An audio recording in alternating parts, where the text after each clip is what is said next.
lessons from our journey. Number one, this sentence, that's right. So I want to give him credit. It's one of the most truest things ever, not only for startups, not only for entrepreneurs, for anybody who is in the business of leadership. You have to fall in love with your problem, not your solution. Your solution may suck ass. Your problem is why you're doing what you're doing. Separate the why from the what and the how. You may change the way this project works 5,000 times in the next round. Cool. The why cannot change. So this project needs to have one leg that is stuck in concrete, never changes no matter what. That's the why. It's why you started this thing. The other leg, the what and the how, you have zero romance for the way you did the mentoring this time. You'll try another thing next time. This didn't work, so we'll go back to that. It did work, let's try to copy it, but we need to do it this way. 100% free to move. The problem is why you exist. The solution is only your way to confront the challenge. So that's number one. Too many people in Startup Nation and the startup business in general, they have the mindset, and you know this, if you build this, they will come. So you invest time in building it. And then, surprise, surprise, they do not come. Start with they, not the it. They is the problem, the market. When you do fall in love with your problem, you understand that this is not a sprint, it's a marathon. We're going to start a startup, raise money, and sell the business after 3 years is the best mindset to fail. You want to build the business you want to work at for the rest of your life. You want to hate the exit, not love it.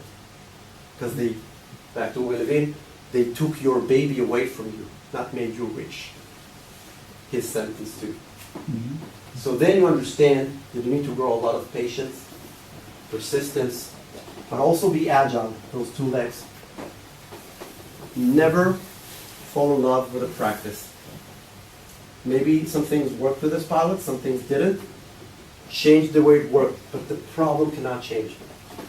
That is all why you are here. KYC, know your customer. Be a Bedouin before you want to work with Bedouins.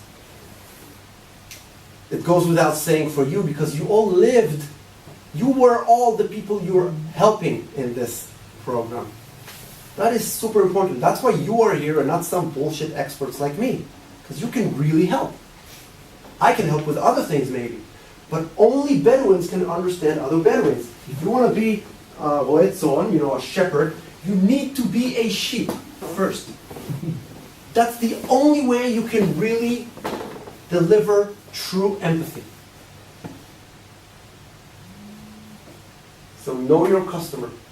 Be humble, respect the market, and adapt. You may want to help them with X, and they may want help with Y. They should decide, not you. Fundraising is not success. Maybe less relevant here, but that's for my world. So this got way south with a lot of startups that are not building businesses, they're building machines to fundraise. I think sales fixes everything. Not my sentence, that's Guy Kawasaki. When you have sales, you will have investors. If you have no sales, you will not have investors. Invest in sales.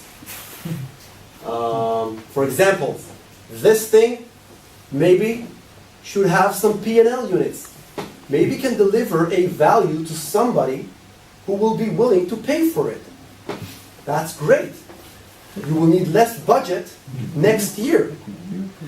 So I help a lot of nonprofits. I think nonprofits should not be fundraising machines for the same way that startups should not be fundraising machines. Startup needs to aspire to be profitable. Nonprofits or projects like these should be break-even units. You should have a budget of $1 million for year one, have a plan to only ask for 500,000 at year 2, have a plan to only ask for 250,000 at year 3, and then ask for only 50,000 at year 4, and then ask for nothing at year 5. You're a business unit, not a non-profit. You're a business unit that is not in the business of making profits, in the business of making impacts, but you are a business unit. You have to differentiate between your customers and consumers. That's the part I didn't really know how to really connect here, but simply put, not necessarily the people who consume your stuff are the people who will pay for services. So maybe that does connect for projects like these. You may have another side that is a business side, and you'll have one side which is the impact side. That's okay.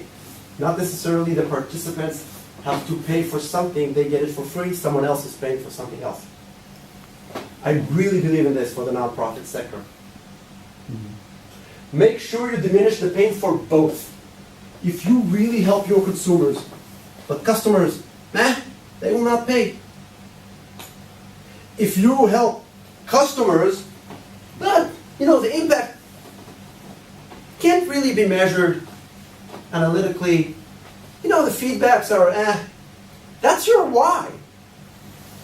So you will not be persistent over time. So you have to diminish the pain for both, separately. Most things are not in your control. It's the DNA of the participants of the next round that will determine how the program will look like, not your strategy talks. And that's not in your control. You don't know which kind of people are they until they're here. So don't waste time worrying about what is not in your control. If I speak startup, you don't know what Google is going to do with their algorithm next year. So you can have 15 different strategies for that. It's a big waste of your time. Worry about what is in your control. Like the first sell. That is in your control. The first pilot. That is in your control. Entrepreneurship, not just startups, and leadership, that's super hard. Chances are against you.